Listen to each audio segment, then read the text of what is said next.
Good Morning Business, le grand entretien. Et à 8h19, notre invité, c'est Laurent Jacobelli, député Rassemblement National de Moselle. Bonjour. Bonjour. On est sur BFM Business. On va commencer par les résultats de Total Energy. Vous n'avez pas l'habitude, mais c'est comme ça. 21,4 milliards de dollars de bénéfices en 2023 contre 20,5 milliards l'année précédente. Est-ce qu'il y a matière à se réjouir qu'une entreprise française soit un leader mondial ou à regretter que ces profits n'aillent pas davantage aux consommateurs, par exemple? Eh bien, écoutez, les deux. D'abord qu'une entreprise... Il faut choisir. Non, mais vous allez voir, on va faire du en même temps ce matin. Non, mais le fait qu'une entreprise française qui emploie beaucoup de salariés soit une entreprise à succès, c'est toujours un plaisir pour un homme politique français. En revanche, ce qui est étonnant, c'est le décalage entre ces bons résultats et la crise financière énergétique qui touche nos compatriotes, qui ont du mal à se chauffer, qui ont du mal à payer la facture de gaz et d'électricité. Et revient la question finalement d'un impôt exceptionnel sur les surprofits en période de crise énergétique. Que Total Energy soit une entreprise à succès, c'est une bonne chose, mais qu'en parallèle, les Français doivent se serrer la ceinture pour payer l'électricité et leur gaz, ce n'est pas normal. C'est là qu'il faut un processus de rééquilibre. En plus, Total Energy paye une partie de ses impôts à l'étranger. Là encore, il faudrait regarder de plus près, parce qu'il devrait contribuer un peu plus à l'effort national. C'est donc un bilan un peu en demi-teinte que je ferai ce matin. Hier, ils ont publié toute une opération de déminage où ils expliquent les impôts qu'ils payent en France, les 320 millions, leur contribution à toute l'économie française qu'ils chiffrent autour des 2 milliards. Vous dites contribution exceptionnelle, c'est-à-dire que là, sur les bénéfices, vous prenez combien concrètement? Écoutez, il faut une taxe sur les super profits, il faut qu'on en débatte évidemment. Vous savez que ça a été repoussé plusieurs fois par la majorité présidentielle. Et comment vous définissez, vous, au Rassemblement National, un Mais super profit? C'est très simple. Quand il y a une crise énergétique et qu'il y a une envolée des prix, cette envolée des prix, elle coûte cher à ceux qui doivent se chauffer, mais elle rapporte beaucoup. Il faut donc un mécanisme de rééquilibrage à situation exceptionnelle pour voir l'écart entre la situation exceptionnelle et la situation moyenne, et que sur ces bénéfices exceptionnels, il y ait une taxation beaucoup plus forte. C'est pas l'amour de la taxe. Vous savez très bien que c'est pas ce qui nous habite au Rassemblement National. On veut plutôt libérer un peu les entreprises et les Français. En revanche, quand il y a des situations qui bénéficient à des entreprises au moment où ça nuit à la population, il faut un rééquilibrage. Ça paraît normal, hein. Laurent Jacobelli, il y a ces négociations commerciales entre la grande distribution et les industriels et les producteurs agricoles. Elles sont achevées. Le gouvernement dit que sur les 1000 contrats, il y en a plus d'une centaine qui présentent des suspicions de non-conformité. On est toujours interrogatif sur ce qui sont les principaux accusés. Est-ce que c'est la grande distribution qui tire toujours les prix vers le bas?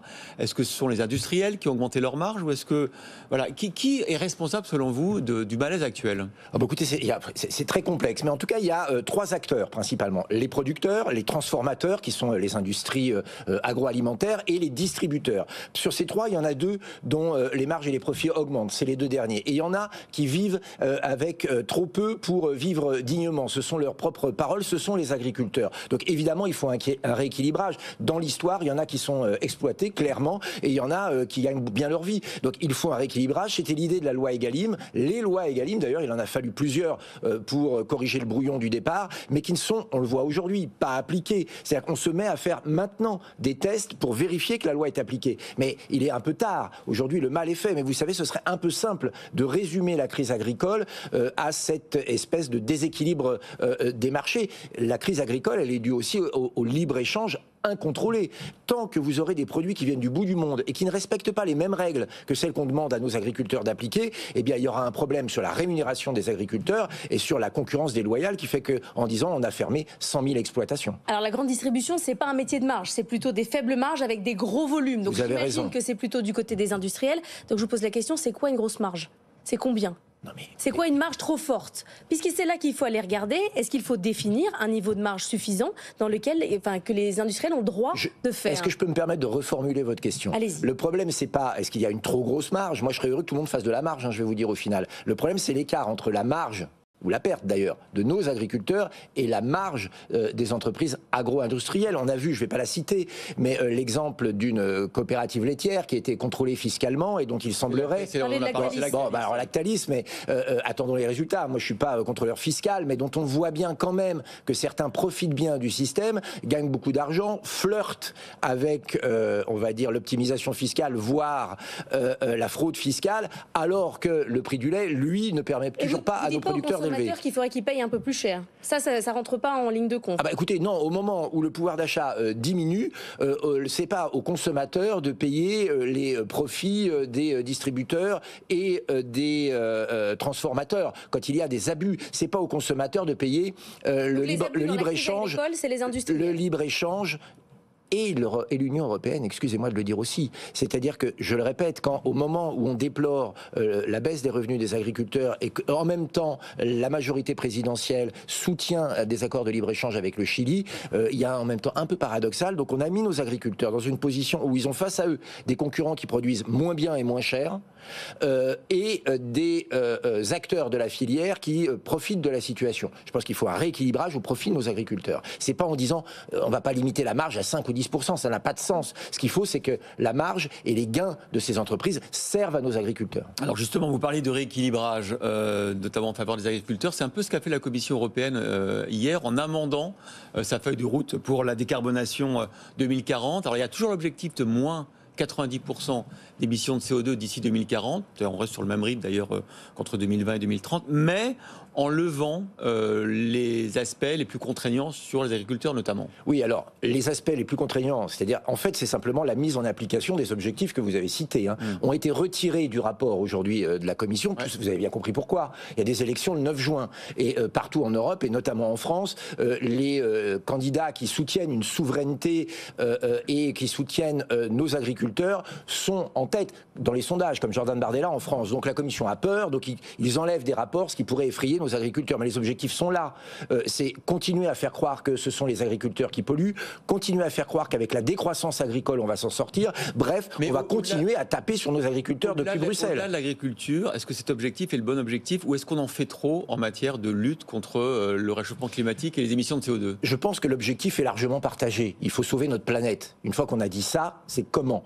Tant qu'on continuera à pondre des normes en demandant aux agriculteurs, par exemple, mais c'est vrai dans d'autres secteurs et notamment des secteurs industriels, de respecter des normes qu'on ne demande pas aux autres de respecter, eh ben vous savez qu'on pollue en Chine, qu'on pollue au Chili ou qu'on pollue aux États-Unis, pour la planète c'est pareil. Donc s'il n'y a que la France qui est vertueuse... On attend que la Chine fasse des efforts et on dit nous on attend, on fera comme eux à ce moment-là. Non, pas du tout. Mais on ne demande pas à nos agriculteurs d'être les victimes expiatoires d'un système mondial. C'est clair. Et quand on leur demande de ne plus utiliser un produit phytosanitaire ou de changer leur mode de production, on les accompagne. Tant qu'il n'y a pas les moyens alternatifs et tant que dans le monde d'autres font autrement, alors on ne leur tape pas dessus. Parce qu'aujourd'hui, c'est ce qui passe. C'est ce qui se passe. On demande aux Français, aux agriculteurs d'être vertueux, mais on importe des produits d'ailleurs qui utilisent des OGM, qui utilisent des produits phytosanitaires interdits en France, et donc on pénalise nos agriculteurs et on ne change rien pour la planète. Excusez-moi, s'il suffisait de taper sur l'agriculture française pour sauver le monde, ça se saurait. Alors aux États-Unis, vous avez vu que ce débat